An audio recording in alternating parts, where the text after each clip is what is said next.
every culture, there are stories that never make it to the news. Stories that are whispered over suppers, behind closed doors, or at 3 a.m. when the house is quiet.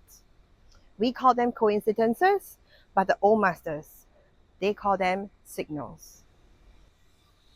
Welcome to Foxtails Hu Shuo Ba Dao, where we talk about the supernatural, the spiritual, and everything in between. My name is Joey, and today we are going to open the first door. Let me tell you a story. My friend visited Bangkok and lived in a boutique hotel near the river. Very beautiful, very peaceful. However, something weird happened to her on her first night.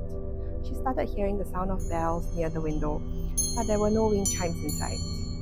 She brushed it off and went to bed. That very night, she dreamt of a man with a bowl of rice standing at her bedside smiling and looking down on her. The next morning when she went for breakfast, she decided to check with the receptionist about this.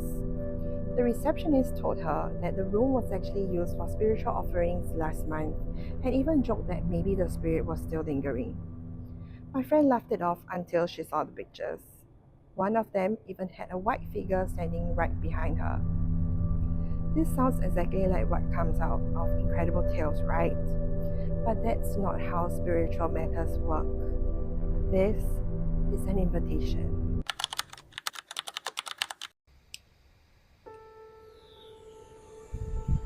Spirits don't just appear for fun.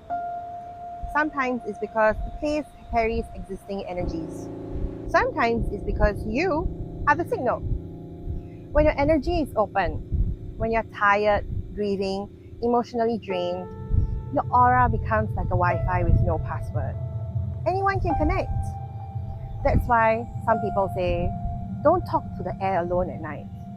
That's not superstition, that's spiritual logic. When you acknowledge something that's not meant to be acknowledged, you give it permission to stay.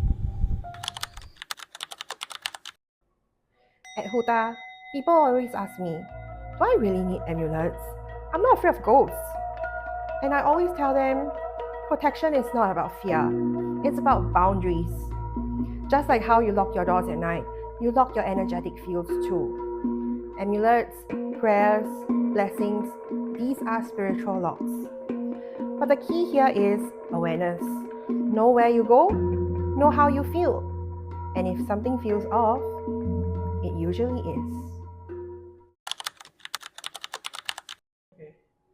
The fox, our mascot for the show, is not just a trickster. In old Asian folklore, they are the messengers between realms. They blur the line between truth and illusion just to help you see clearer. Sometimes it appears as a test just to see if your heart is clear.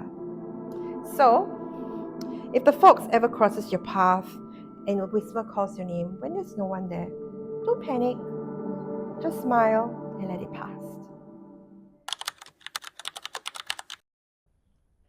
Before we end the episode, here's a little reflection. Tonight, before you sleep, pause for 10 seconds and feel the energy around you. If it's heavy, say softly, I'm safe, my energy belongs to me, only light remains here. This is not a prayer, but a reminder for our minds and the unseen. The world is not differentiated between real and unreal, but overlapping frequencies. Some of us choose to tune in, while others choose to ignore. Next week on Foxtails Hu Shuo Ba Dao, we'll dive into real stories from people who unintentionally attract bad spirits or bad luck, from wrong offerings to haunted hotel rooms. We'll talk about spiritual hygiene, how to ground yourselves, and why protection charm works.